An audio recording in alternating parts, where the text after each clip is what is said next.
Syederalun, tentara Rusia dikabarkan telah menguasai fasilitas pembangkit nuklir Chernobyl setelah sempat terlibat pertempuran sengit dengan pasukan Ukraina pada Kamis malam waktu setempat 24 Februari 2022.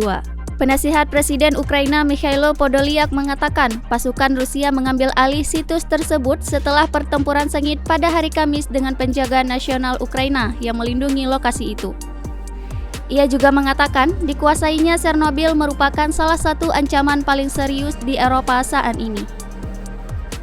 Rusia ini mengendalikan reaktor nuklir Chernobyl untuk memberi sinyal kepada NATO agar tidak ikut campur secara militer.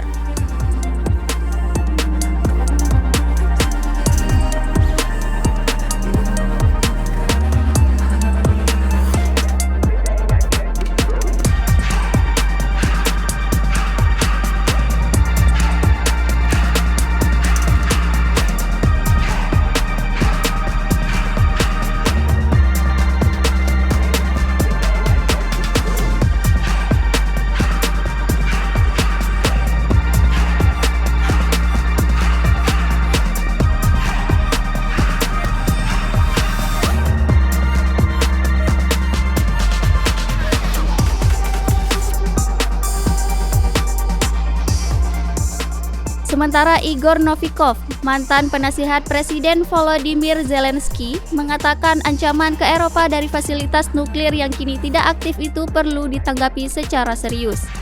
Ia mengatakan ini merupakan peringatan bagi sahabat-sahabat Eropa bahwa Ukraina memiliki 15 reaktor nuklir aktif dan limbah nuklir di Chernobyl.